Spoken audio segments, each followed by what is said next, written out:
I think that a money friend is a friend that you trust, that has a financial mentality to stabilize and thrive.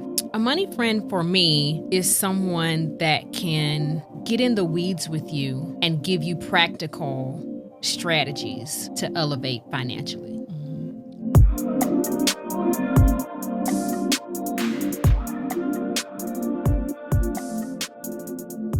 Well, hello, everyone. My name is Jini Thornton, and I am so excited to welcome you to another episode of the Thank Me Later show with me, your host, Jini.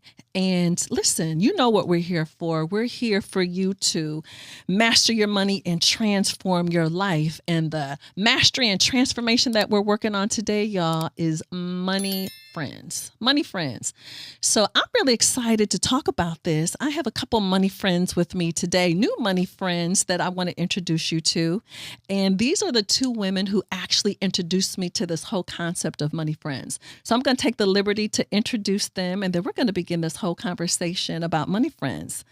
So first I wanted to say thank you all for showing up today. And if you're new, thank you for rocking with us. If you are back, thank you again for, listening to us. But I want you to please comment, please share, and obviously please subscribe to our channel. It's really important that this information gets shared with everyone.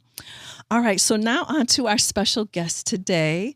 So first of all, ladies, I want to say hello and welcome y'all to the Thank Me Later show. Thank y'all for being here. I'm so happy that y'all are here.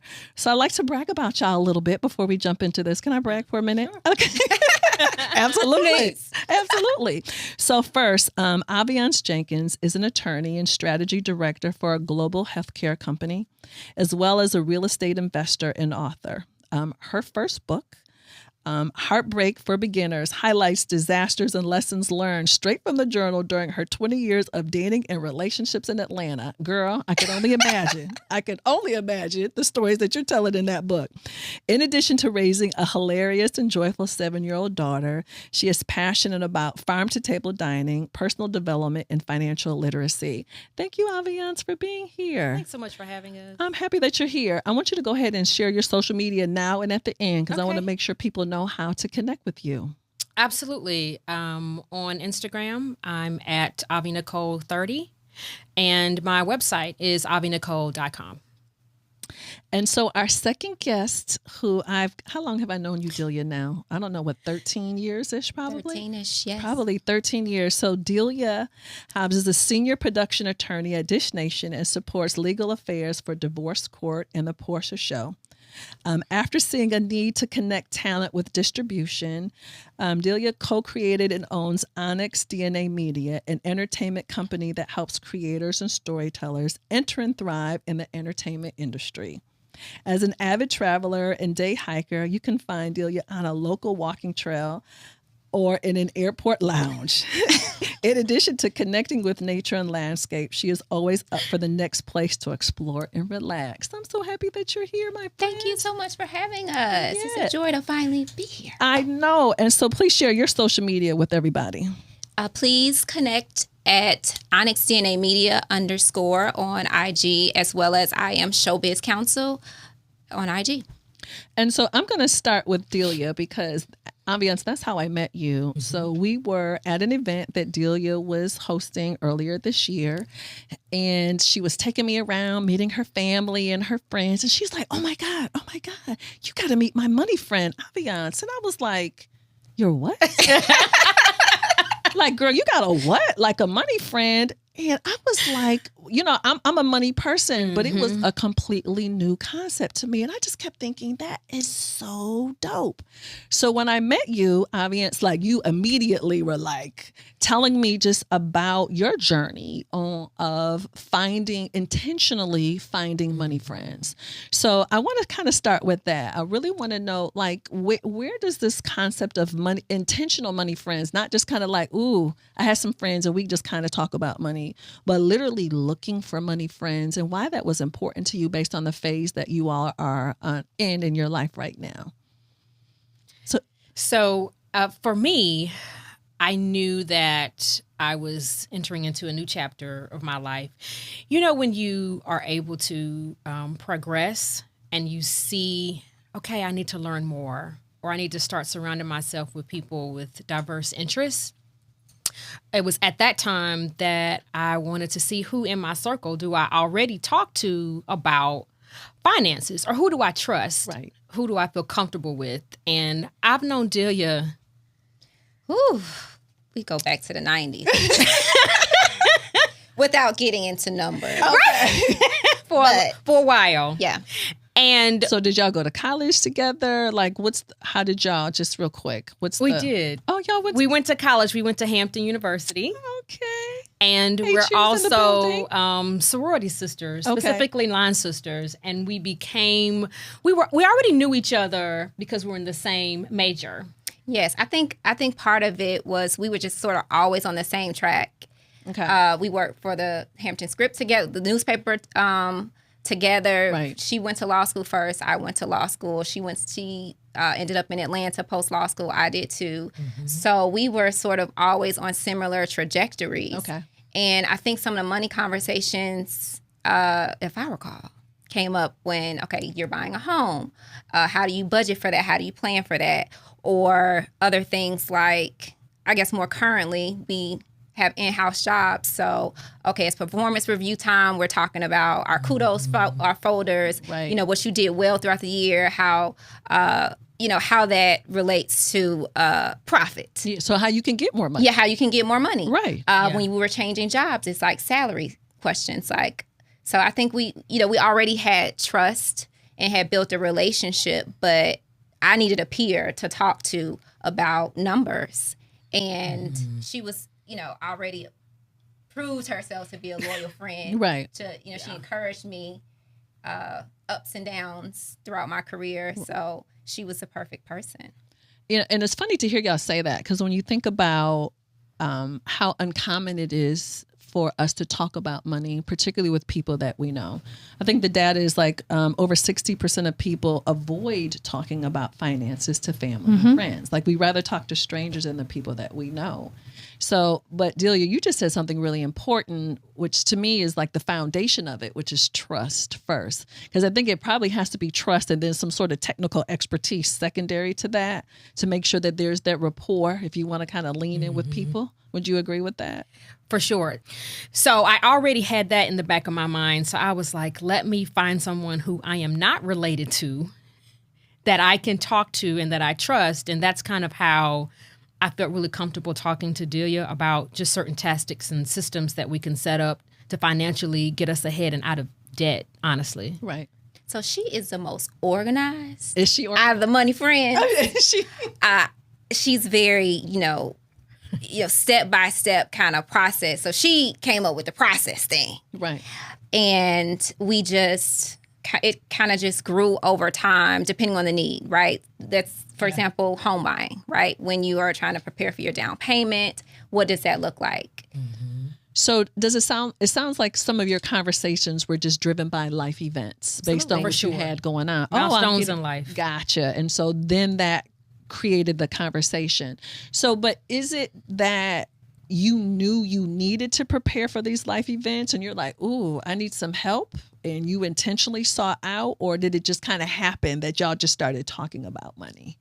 You understand what I'm saying? I feel like it just started happening. Yes, because I have mentors, of course. Janai, you've stepped in those shoes before for different milestones, but I think it helps to sort of have a peer, someone, on similarly situated, someone you've known for a period of time, and they've proven similar age, absolutely. Right. The generational difference definitely plays into that, and someone who has proven that they have your best interest at heart. That trust is big. It is. And now, how many people are in your money friends group? What would y'all say? Is it? Well, Delia is. I have two money friends. Okay. Delia is the one that I've known the longest. You have another money friend. I have another. But she is new. Delia, she's new. Because I don't. I'm your only one. Yes. Girl, that is so funny. The other one, she's new, Okay. but Delia, it's multifaceted here because again, we were friends first. Gotcha. And being able to build on top of that, there's so many layers. Like she knows things from my past and she can be like, I remember when such and such. That's the beauty of having someone that you already know. Right. But that also, I will say this, a caveat to that. Just because you've known someone a long time doesn't qualify them as a money friend. Not at all. Because part of it is a mentality. It's not duration of the time and friendship that you have with them. I was going to ask you why, though, because I think, when people hear this, they're going to be like, I want money friends too. And immediately you're going to start looking at the proximity, the people who are around you. Because that's how you end up. Y'all are friends. You went to Hampton together. Your line sister. There, you are in close proximity together. My closest friends, I went to North Carolina A&T. My crew is from North Carolina A&T. That's proximity, though. Mm-hmm. But how do you now look at that, the people who are in your proximity? And again, it's not to be judgmental, to see if you can get your need filled, your money need filled from that group, or if you're going to have to go outside of that group to fill that need. I started asking questions. Like, for example, most folks like vacations. So I would ask certain people, I really want to go such and such, but man, that price tag, or I don't know if I can do it. And, Right. I would say to the person that I know who's also interested in doing, like, are you going to be able to swing it? Like, did you save up for it or how you, and it got to a point to where when I would go down the line, Delia was one of the few that was like, I'm budgeting for this. And I was like, ooh, okay. So how are you doing that? Or how much do you have an account, or do you already have a certain amount of money set aside every paycheck? And that's when our systems started developing. Gotcha. So y'all were just freely kind of sharing that information. But again, that's another life event, though. Wanting to travel, wanting to go on a particular trip. You're like, ooh, girl, this is how I'm able to accomplish this. This is the strategy that I'm using. Yeah. Okay. So about a year or two ago at a dinner, a mutual friend introduced me to someone who worked in financial services. And that is my other money friend that I was like, oh, okay. Don't give me a hard time, friend. And I was like, I said, would it be okay if I reached out to you about some financial advice from time to time? And she was like, absolutely. And it was nice. She welcomed it. And a lot of people, honestly, we have realized that are doing well, or at least know what their accounts look like. They don't have a problem talking to you about. Right. They like talking about They it. want to share. And they like sharing information, right? I think part of why this works too is because she's an information gatherer. I'm sort of a researcher. It just, we want information and we share information. Mm-hmm. I think that's part of the mentality with having a money friend, that you're willing to do your own sort of background checks and search for the answers as well as share them. Yeah. Right. Like we don't gatekeep. No. At all. At all. Yeah. If it's mine, it's yours. Yeah. That's right. Yeah. But it's funny that y'all say that, because the people that I know who do the best financially, they are the best researchers there are. Absolutely. And they have money and could pay people to do it for them, but they're like, what do you think about this? What about that? I read this. I checked this out. They're in the weeds with it. They are in the weeds with it. Yeah. And they're not too busy for it. And they are absolutely winning, though. There's no question that they're winning because of that. I love that. So how do you know if you have a friend that can't be a money friend? You know what I mean? What is it like you just kind of automatically know it? Is it like some kind of, it's not like there's some screening process, not like you're interviewing folk, but it's like, how do you know? You could click together, but there's certain people that y'all did not initiate with. I think it's somewhat obvious. Okay. And it can be simple things, like they're sort of always in some sort of financial jam. Okay. For sure. And then other times it's just that they just don't have the means, or they're really stretching their means, for example, to travel. And sometimes that's sort of obvious for me. Yeah, I agree totally. I think that once folks realize they want to get out of debt, or they want to invest, or they want to do something, like a switch goes off. Yes. And it's kind of like when you say, I want to buy a red car, you start to notice all the red cars on the road. Yeah, I love that. Yes. And so when you decide, when your mindset goes to, I want to get better financially, you'll start to pay attention to the decisions of your friends. Right.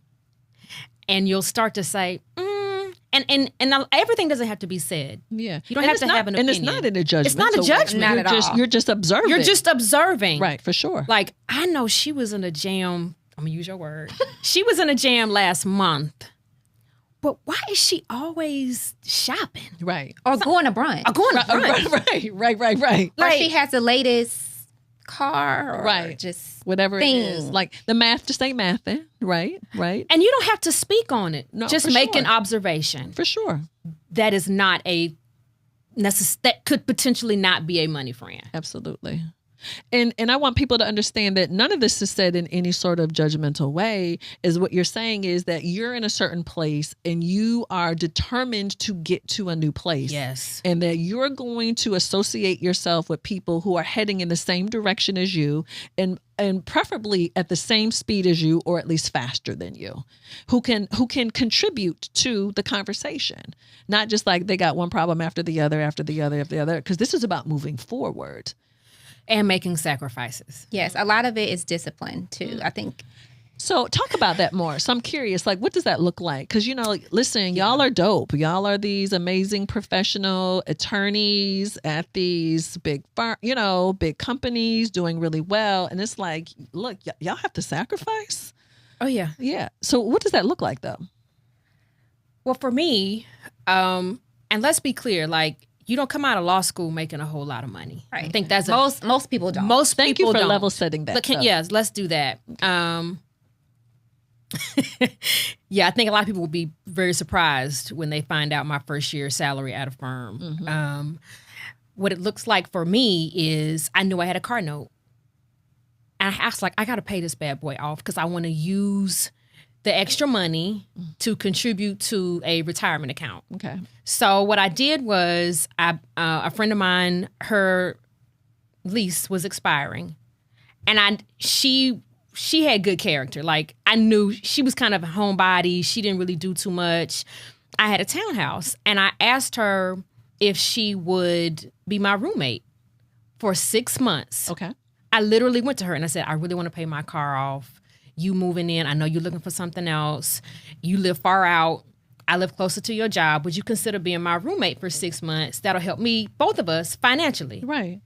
And it worked out great. I was able to get ahead financially because I made the sacrificial decision Right.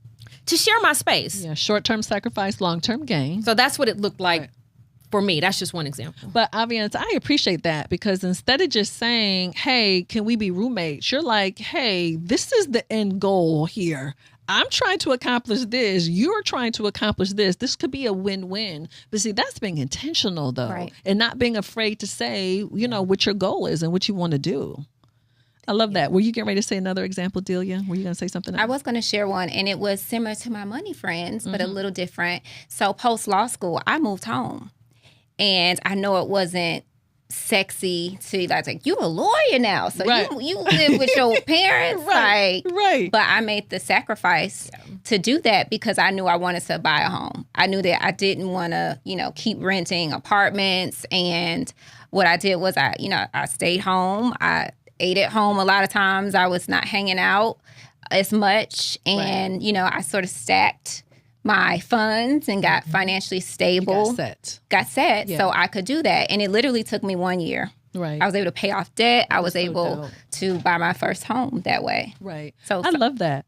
But again, the short-term sacrifice, long-term gain. And do you all feel that people in your age group are willing to do that for the most part? Because I kind of feel like I'm 55.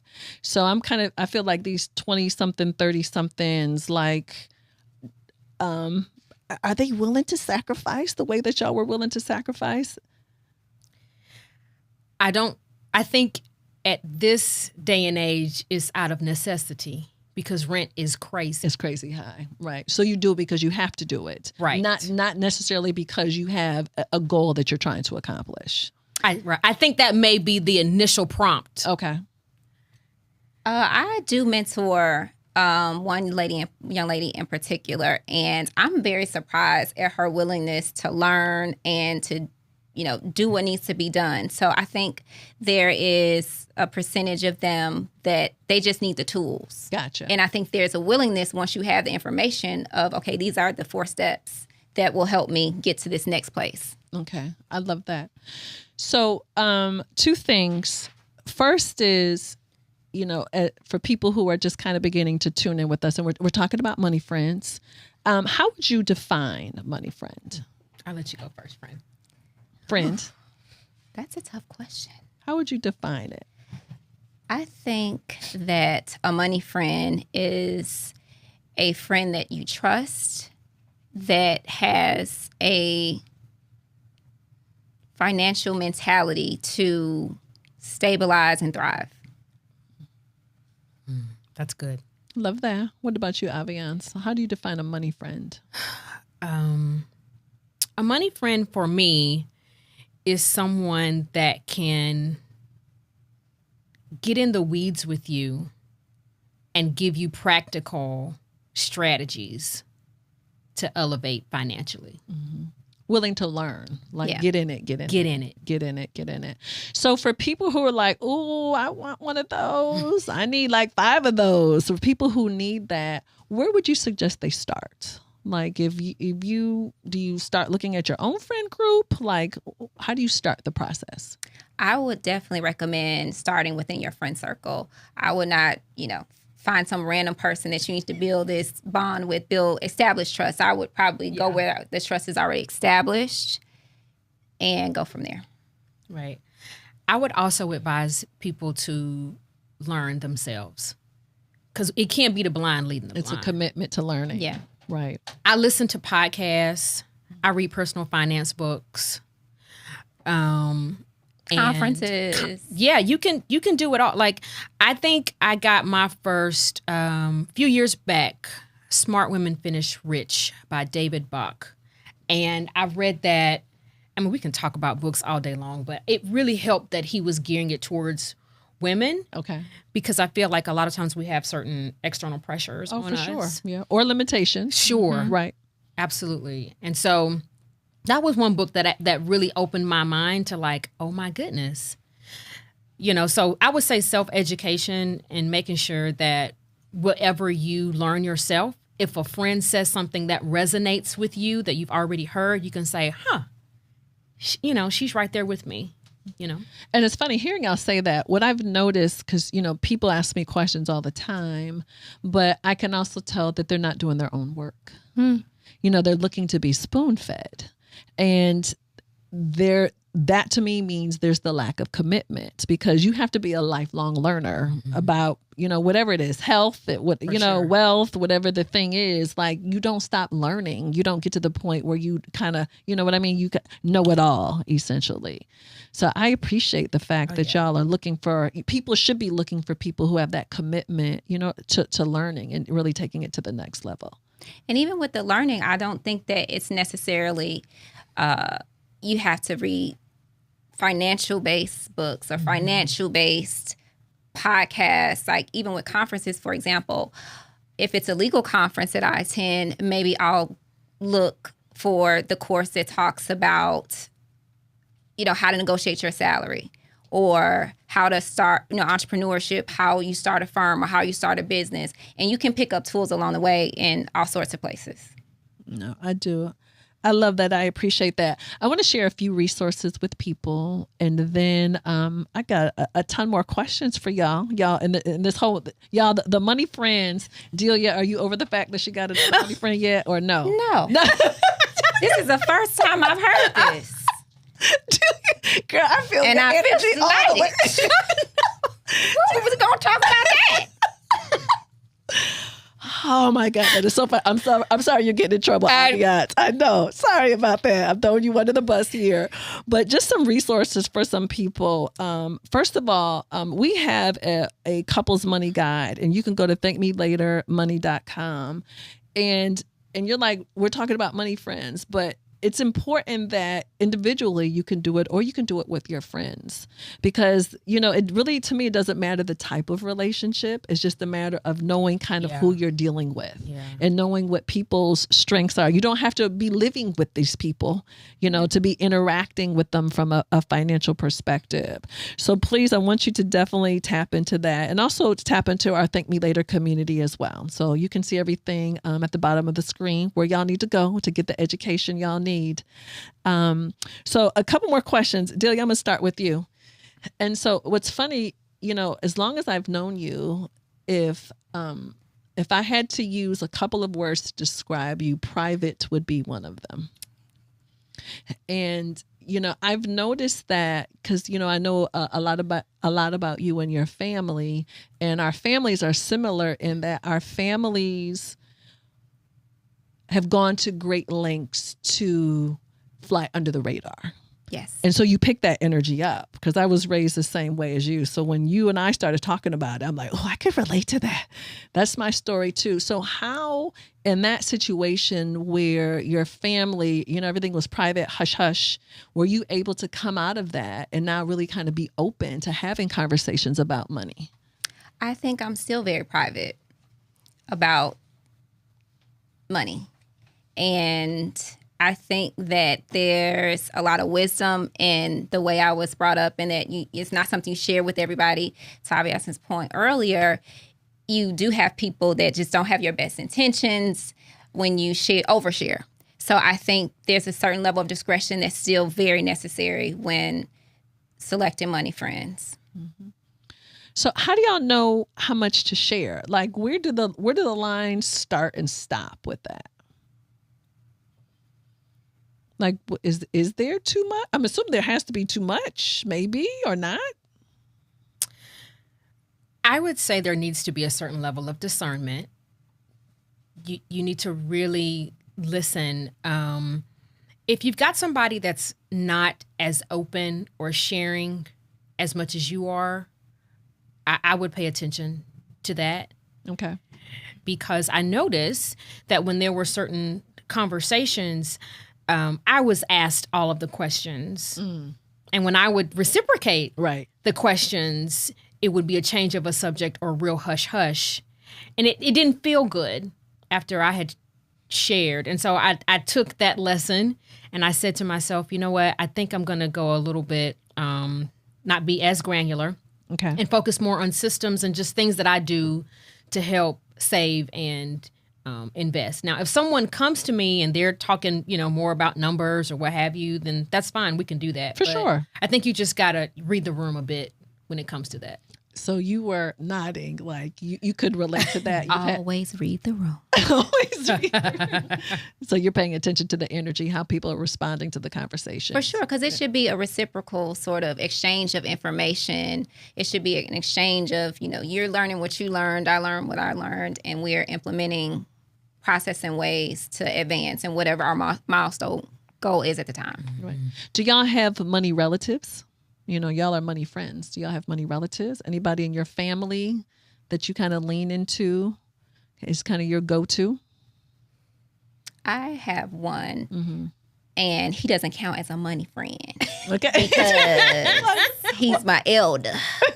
Okay. But, with more sophisticated sort of questions and kind of like, that's my go-to person. But the trust obviously is there. The trust is definitely, the wisdom's there, the trust is there.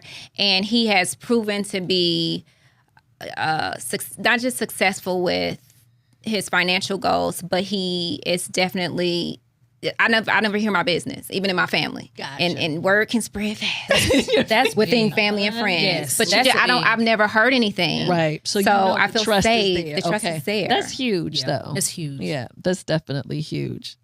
So are y'all formal like a book club? Book club, like you got to read the book and then you come back and you talk about it. Like I'm trying to get into the how y'all do what y'all do. Aviance gives assignments. Like, does she give That's assignments very for true. real?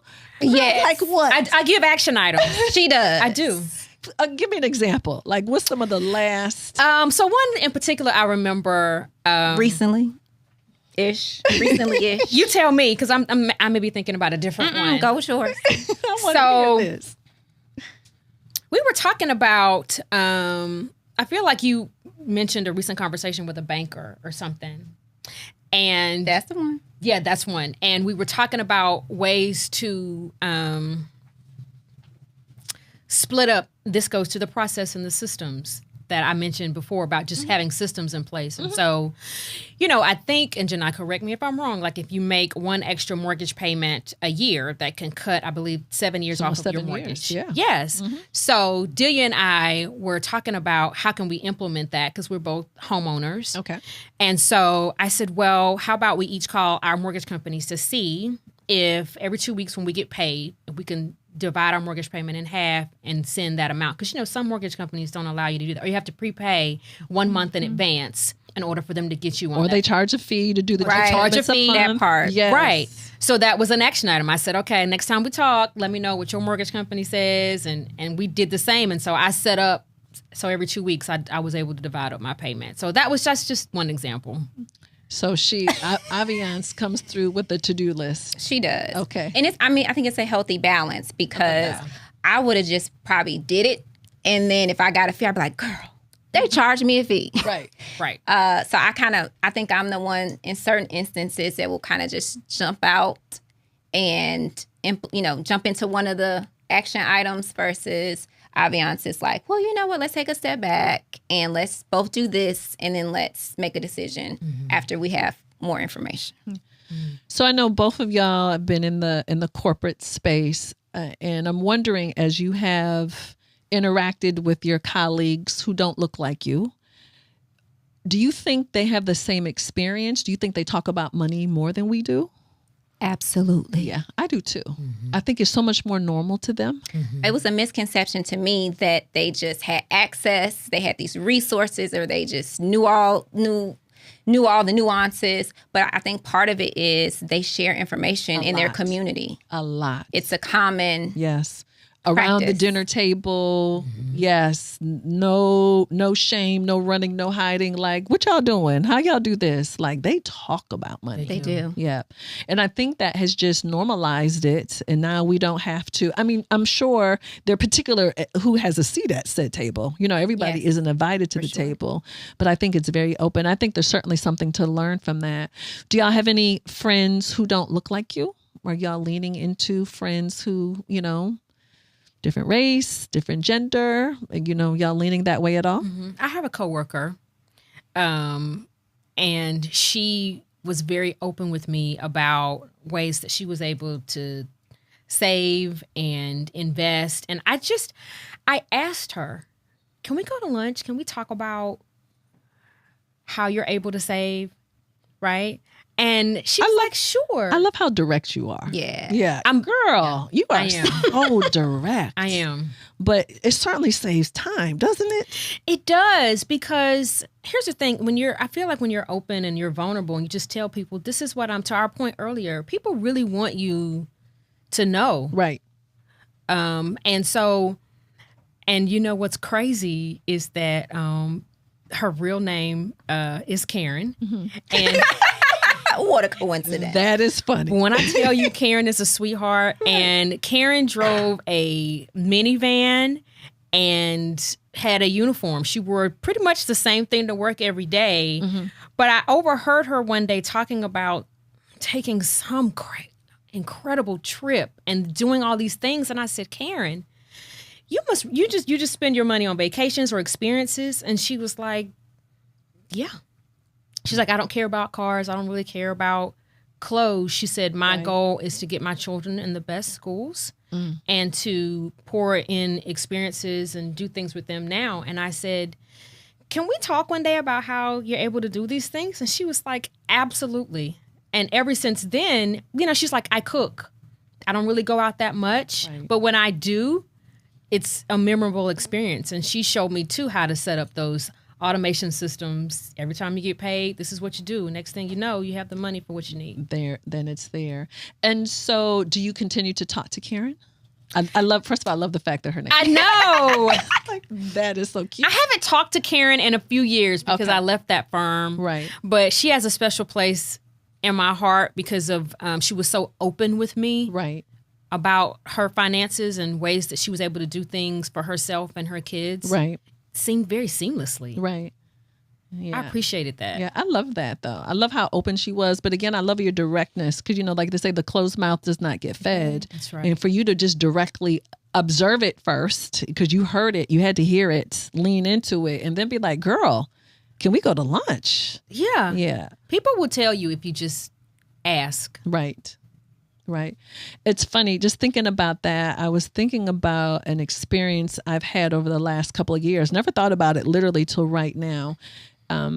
My husband and I were both from Rochester, New York. And so a lot of times when we go home, I have a bunch of family in Buffalo. So I stay at this Airbnb in Buffalo.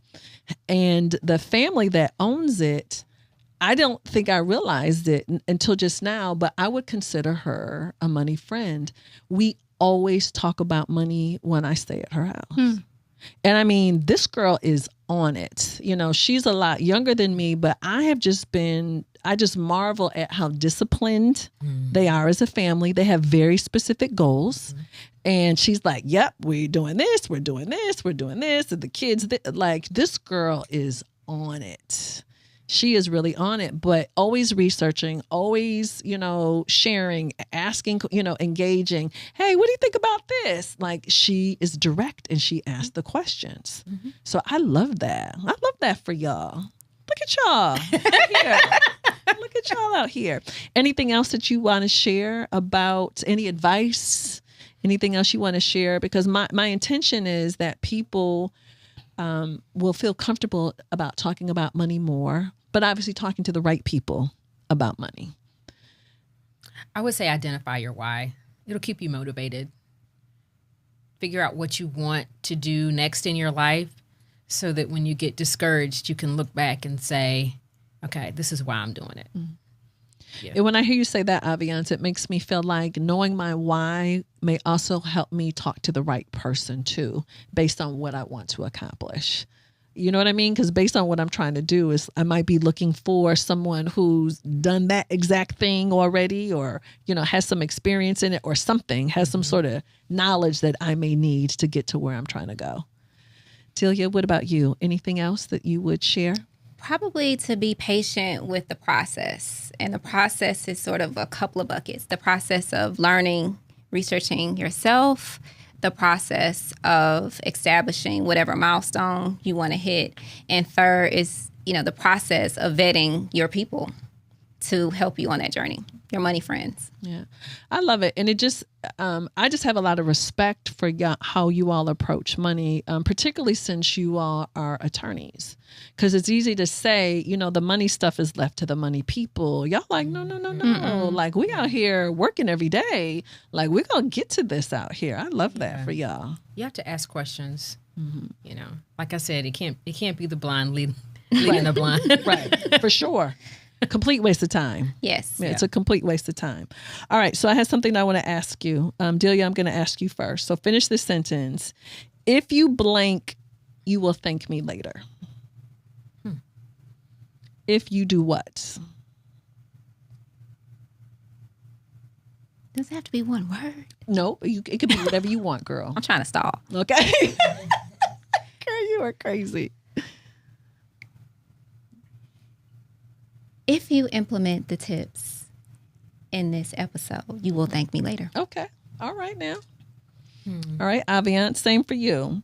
Finish the sentence. If you blank, you will thank me later.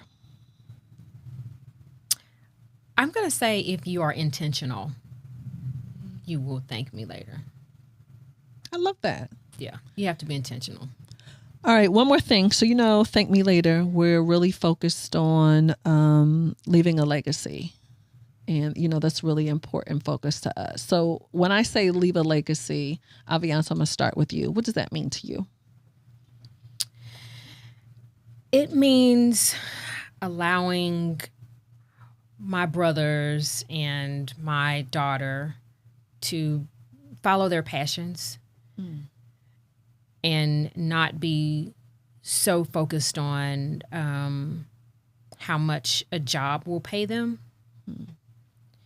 Because when you're able to just focus on what you love, at some point the money will come, But in the meantime, leaving a legacy for them allows them to access to money that can pay their bills until they can figure it out.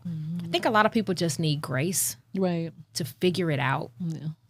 Everybody needs a little bit of breathing room. Yeah. So that legacy to me is, okay, until you figure it out, here's some money to pay. A little support for you. Here's some support. Right. We need to do that more in our community. For sure. In our culture. Instead of everybody starting all the way over from the beginning. Yes. Yeah, for sure. So same thing for you, Delia. So when you think about legacy, what does that mean to you? Legacy for me means sharing experiences, sharing resources with my dear loved ones. No, I love that. We definitely have to do a better job of sharing, for sure. Yeah. I'm so grateful that y'all came today. I learned a lot today. I really appreciate it. And I appreciate your friendship. I appreciate your money friendship. And I'm really interested to see how people are able to really take what you've shared today and then create their own circle. You know, it's meant to be a small, intimate circle. This is not a 30 people circle, y'all, or 20 people circle. It's not a group chat. Thank you. It is not that. But I'm so grateful for that. So if this video has helped you today, y'all, we need you to share it, like it. Please comment and subscribe. But we want to make sure not just you, but the people that you care about are able to get their money friends together as well. I just want to reiterate a couple resources. Again, the Couples Money Guide is available to you at thankmelatermoney.com. And please connect with us at the Thank Me Later community. I'm going to ask both of you all to share your contact information again. Delia, you go first. Please follow Onyx DNA Media _ on IG, as well as my personal page, Showbiz Counsel, on IG. And Aviance, you? I am at AviNicole30 and AviNicole.com. Okay. I love that. Thank you, ladies, for being here again today. So thank you for tuning into the Thank Me Later show, where we help you master your money and transform your life. And to learn more about us, go to Thank Me Later show, and we will see y'all next episode. Thank y'all for hanging out with us.